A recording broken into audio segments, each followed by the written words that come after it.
Hello বন্ধুরা, আমি হারুন। এটা তোমাদের ইউটিউব চ্যানেল হারুন বায়োজন। আজকে আমরা এই ভিডিওতে ক্লাস 11-এর রেচন পদার্থ এবং তাদের নিষ্কাশন চ্যাপ্টার থেকে যে টপিকগুলো আলোচনা করেছি সেগুলো হলো role of other organs in excretion, অর্থাৎ রেশনে অন্যান্য কিডনি বাদ দিয়ে অন্যান্য কোন অঙ্গগুলো অংশগ্রহণ করছে মানুষের ক্ষেত্রে। এবং আরেকটা জিনিস এখানে আলোচনা করা হয়েছে, সেটা হচ্ছে বিভিন্ন প্রাণীদের ক্ষেত্রে প্রধান রেচন অঙ্গ কোনগুলি। চলো আমরা দেরি না করে শুরু করি। দেখো, রোল অফ আদার অর্গানিক্স মানে আমাদের প্রধান রেচন অঙ্গ হচ্ছে কিডনি মানুষের ক্ষেত্রে, এবং কিডনি বাদ দিয়ে আমাদের শরীরে কি কি রেচন অঙ্গ রয়েছে সেটা আমরা এখানে আলোচনা করব। এখানে ছকের সাথে দেখতে পাচ্ছ যে এক্সক্রিটরি অর্গানের ক্ষেত্রে আমরা কি করেছি। দেখো, একটা হচ্ছে অ্যাক্সেসরি এক্সক্রিটরি অর্গান, একটা মেইন এক্সক্রিটরি অর্গান। মেইন মানে কি, আমাদের কিডনি হচ্ছে আমাদের মোর দেন 90% এক্সক্রিশন আর ডান বাই কিডনি। এবার বাকি যে অর্গানগুলো রয়েছে আমাদের এক্সক্রিশনের জন্য, সেগুলো হচ্ছে কি, এক নম্বর লাংসের মাধ্যমে আমরা কি করি, অক্সিজেন গ্রহণ করি, কার্বন ডাই অক্সাইড ত্যাগ করি। যেহেতু কার্বন ডাই অক্সাইড আমাদের রেচন বস্তু, রেচন গ্যাস, লিখিত গ্যাস, তাই সেটা বের করি। স্কিনের মাধ্যমে আমরা ঘাম বের করি, ঘামের মধ্যে ইউরিয়া থাকে, ইউরিক অ্যাসিড থাকে এবং অন্যান্য মিনারেলস, ডিফারেন্ট মিনারেলসগুলো থাকে। লিভারের মাধ্যমে আমরা কি করি, লিভারের মাধ্যমে আমাদের ইউরিয়া তৈরি হয়, সেই ইউরিয়াটা লিভার থেকে তারপর কিডনির মাধ্যমে বেরোয়। লার্জ ইন্টেস্টাইন থেকে আমাদের কি হয়, ফিসেস অর্থাৎ মল দেহের বাইরে বেরিয়ে যায়। তো দেখো বলছে আদার দেন দ্য কিডনি ছাড়া অন্যান্য যে অঙ্গগুলো রয়েছে, lungs, liver, skin also help in the elimination of excretory waste. তাহলে বিভিন্ন ধরনের রেচন পদার্থ, রেচন পদার্থ মানে যেগুলো excess material in our body, okay, সেগুলো হচ্ছে রেচন পদার্থ।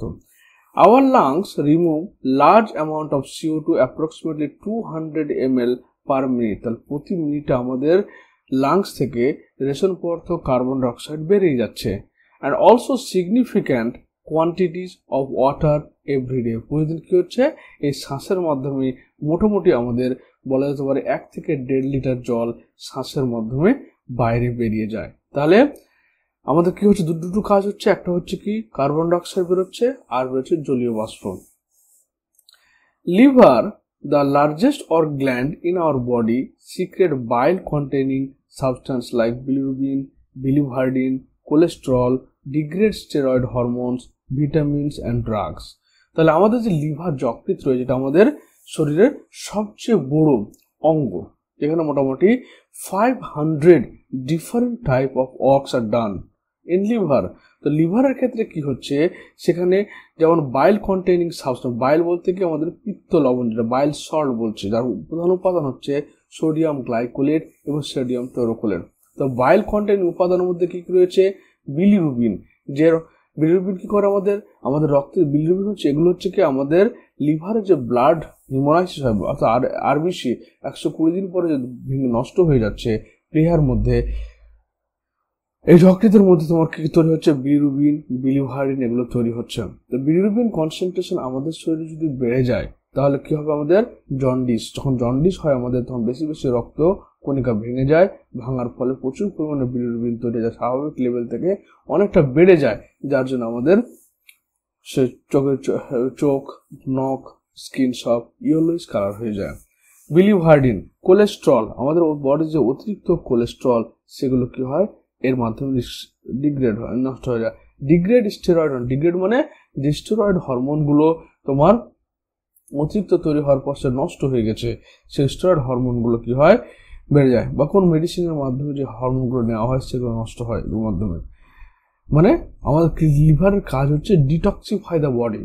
লিভারের মধ্যে যে কোষ অঙ্গাণুগুলো থাকে, তার মধ্যে গলগি বডির পরিমাণ সবচেয়ে বেশি থাকে। গলগি বডির প্রধান কাজই হচ্ছে আমাদের বডিকে ডিটক্সিফাই করা। তো আমাদের ডিটক্সিফাই করে কে, লিভার। ভিটামিনস অ্যান্ড ড্রাগস, তাহলে অতিরিক্ত যে কোনো জিনিস, স্টেরয়েড হরমোন হোক, ভিটামিন হোক বা ড্রাগ হোক, আমাদের শরীর থেকে বের করে দিচ্ছে liver. The sweat and sebaceous gland in the skin can eliminate certain substances through their secretion.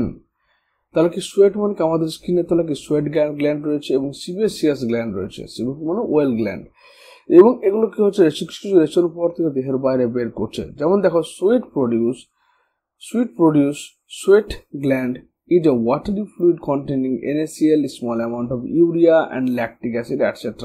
তাহলে আমাদের যে ঘাম বেরোয় সোয়েট গ্ল্যান্ড থেকে, যে সোয়েট সিক্রেশন হয়, সেই সোয়েটটার মাধ্যমে কিছু পরিমাণে ইউরিয়া বেরিয়ে যায়, কিছু পরিমাণে তোমার লবণ সোডিয়াম ক্লোরাইড মিক্স বেরোয়, আবার কিছু ল্যাকটিক অ্যাসিডও বেরোয়। এই সমস্ত ওর সঙ্গে ওয়াটারি ফ্লুইডের সঙ্গে জলীয় তরল বেরিয়ে যায়। এগুলো বেরোনোর আবার ইম্পর্টেন্স রয়েছে, যেমন আমাদের স্কিন যাতে ড্রাই না হয়ে যায় সেগুলো আমাদের ঘাম মানে এই ওয়াটারি ফ্লুইডটা দরকার পড়ে।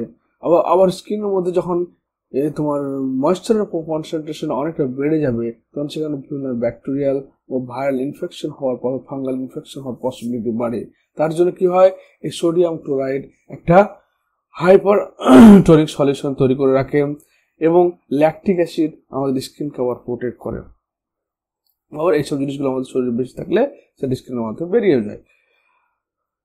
তারপর আমাদের লাইসোজাইম বেরোয় শরীর থেকে, যেটা আমাদের স্কিনকে প্রোটেক্ট করে। Though the primary function of sweat is to facilitate a cooling effect on the body's surface, যদিও এই যে সোয়েটটা কেন বেরোচ্ছে আমাদের শরীর থেকে, যাতে আমাদের শরীরটা ঠান্ডা থাকে, শরীর টেম্পারেচার, বডি টেম্পারেচার মেনটেন থাকে তার জন্য। It also helps in the removal of some of the waste mentioned above। তাহলে এবং এর সঙ্গে সঙ্গে কি করছে, ওয়াটার ফ্লুইডের সঙ্গে বেশি সোডিয়াম ক্লোরিন যদি আমাদের বডিতে বেশি হয়ে যায়, বা তোমার হচ্ছে ইউরিয়া যদি বেশি হয়, ল্যাকটিক যদি বেশি হয়, সেগুলো বের করে দেয়। Sebaceous glands eliminate certain substances like sterols, hydrocarbons and oxes through sebum। তাহলে সিবেসিয়াস দেখবে যে আমাদের মুখের মধ্যে তৈলাক্ত এক ধরনের তরল বেরোয়, যেটা আমাদের স্কিন ময়েশ্চারকে মেনটেন করে, সেটাকে সিবেসিয়াস গ্ল্যান্ড বা সিবাম বলা হয়। এই সিবেসিয়াস গ্ল্যান্ডের মাধ্যমে আমাদের কিছু দূষিত পদার্থ বেরোয়, যেমন স্টেরল বেরোয়, হাইড্রোকার্বন বেরোয়, অক্সেস বেরিয়ে। এবার এই সিবেসিয়াস গ্ল্যান্ডে যদি আমাদের ইনফেকশন হয় তখন আমাদের ক্ষেত্রে পিম্পল, অ্যাকিন, এই সমস্ত এইসব স্কিন সমস্যাগুলো হয়। This secretion provides a protective oily covering of for the skin. আবার এই সিবামটা ক্ষরণ হওয়ার মানে কি, সিবামের মাধ্যমে ওয়েলি সাবস্টেট হয়, যেটা আমাদের বডির ময়েশ্চারকে অর্থাৎ স্কিনের ময়েশ্চারকে মেনটেন করে, যেহেতু oily. Do you know that a small amount of nitrogenous waste could be eliminated through saliva to salivary মাধ্যমে অল্প পরিমাণে ইউরিয়া, তোমার ইউরিক অ্যাসিড, এগুলো কি হয় থ্রুর মধ্যে আমাদের প্রতিদিন মোটামুটি 1.5 লিটার থ্রু তৈরি হয় বডিতে, এবং তার মাধ্যমে আমাদের কিছু নাইট্রোজেনাস ওয়েস্ট যেমন শুধু ইউরিয়া, ইউরিক অ্যাসিড ইত্যাদি সময় বেরিয়ে যায়।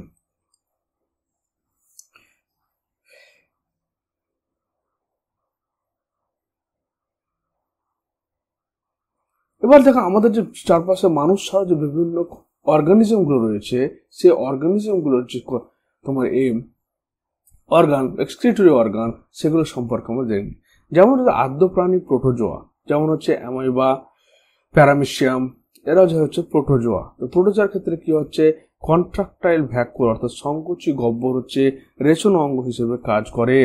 এরা হচ্ছে কি অ্যামোনোটেলিক অর্থাৎ অ্যামোনিয়াকে রেচন পদ্ধতিতে বের করে, এবং অসমো রেগুলেটরি, এরা হচ্ছে কি ব্যাপক চাপকে নিয়ন্ত্রণ করে এর মাধ্যমে। পরিফেরা ছিদ্রাল প্রাণী যারা, যেমন সাইকন, লিউকন, এদের ক্ষেত্রে হচ্ছে কি general surface of the body অর্থাৎ শরীরের যে ত্বক, সেই ত্বকের মাধ্যমে রেচন পদার্থ ত্যাগ করে, এরা হচ্ছে অ্যামোনিয়া ত্যাগ করে বলে অ্যামোনোটেলিক। সিলেন্ট্রেট যেমন হাইড্রা, এদের মানে দেহতল বা দেহ সারফেসটা হচ্ছে তোমার রেচন অঙ্গ হিসেবে কাজ করে, এরা হচ্ছে অ্যামোনিয়া বের করে বলে অ্যামোনোটেলিক। এরা সব হচ্ছে অ্যাকোয়াটিক অ্যানিমাল, সব বেশিরভাগ অ্যাকোয়াটিক অ্যানিমালরা হচ্ছে তোমার অ্যামোনোটেলিক। তারপর হচ্ছে প্ল্যাটিহেলমিনথস,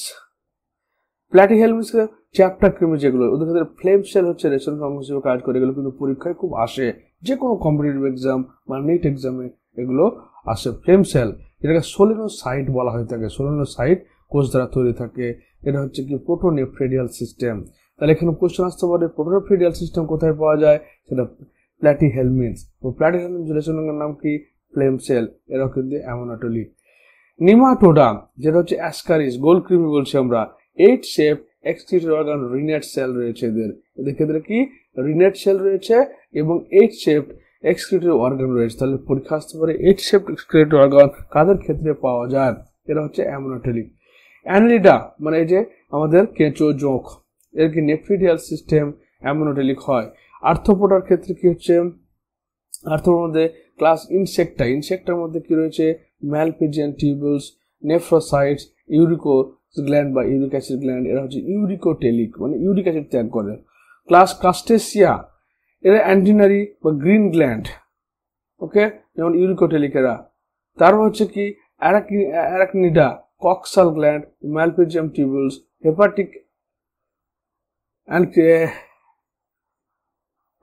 হেপাটোপ্যানক্রিয়াস, নেফ্রোসাইটস, এরা ইউরিকোটেলিক, স্পাইডার, স্করপিয়ন। তো এই সমস্ত এতে কোশ্চেন তোমাদের হয়। এই একটা ছোট্ট ভিডিও, এই ভিডিওটি তোমাদের ভালো লাগলে অবশ্যই বন্ধুদের মধ্যে লাইক সাবস্ক্রাইব করবে। মধ্যে দেখার জন্য ধন্যবাদ, থ্যাংক ইউ।